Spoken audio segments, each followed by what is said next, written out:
কৰিব নোৱাৰা বিজেপি চৰকাৰ হাই হাই মূল্যবৃদ্ধি ৰোধ কৰিব নোৱাৰা বিজেপি চৰকাৰ হাই হাই অত্যাৱশ্যকীয় সামগ্ৰীৰ মূল্যবৃদ্ধিৰ প্ৰতিবাদত উত্তাল বাক্সাৰ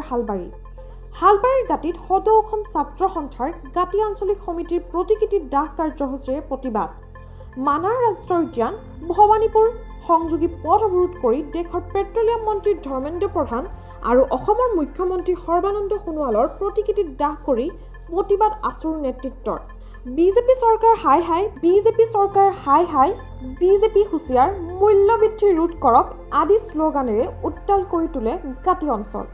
প্ৰতিবাদী কাৰ্যসূচীত অংশগ্ৰহণ কৰে বাক্সা জিলা আছুৰ সাংগঠনিক সম্পাদক জুবিন দাসে গাঁতি আঞ্চলিক ছাত্ৰ সন্থাৰ উদ্যোগত পেট্ৰল ডিজেলৰ লগতে অত্যাৱশ্যকীয় সামগ্ৰী মূল্যবৃদ্ধিৰ প্ৰতিবাদত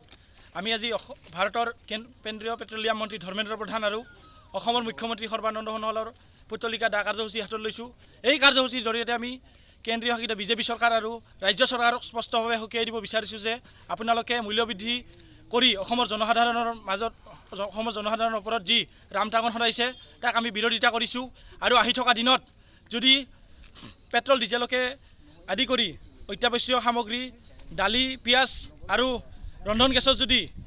মূল্যবৃদ্ধি ৰোধ কৰা নহয় তেতিয়াহ'লে ছাত্ৰ সন্থাই ভয়াৱহ গণতান্ত্ৰিক আন্দোলন কৰিবলৈ আমি বাধ্য হ'ম তেখেতে ঘোষণা কৰিছে যদিও আমি ফলপ্ৰসূ হোৱা দেখা নাই বৰ্তমানলৈকে 5 টকা কমা নাই আমি স্পষ্ট দেখিবলৈ পাইছোঁ ইতিমধ্যে তেওঁলোকে 10 টকা বঢ়াই 5 টকা কমাই দিলে নহ'ব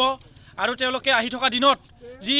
মিঠাতেলৰ মূল্য আপোনালোকে গম পাইছে অত্যাৱশ্যকীয় সামগ্ৰী ৰন্ধন গেছৰ লগতে যি পিঁয়াজ আছে সেই পিঁয়াজৰো মূল্য বৃদ্ধি পাইছে সেয়ে আমি অসম চৰকাৰক স্পষ্টভাৱে সকীয়াই দিব বিচাৰিছোঁ ছাত্ৰ সন্থাই আপোনালোকে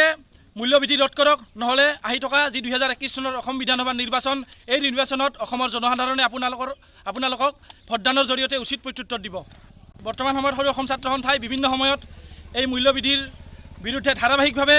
আন্দোলন কাৰ্যসূচী হাতত লৈছে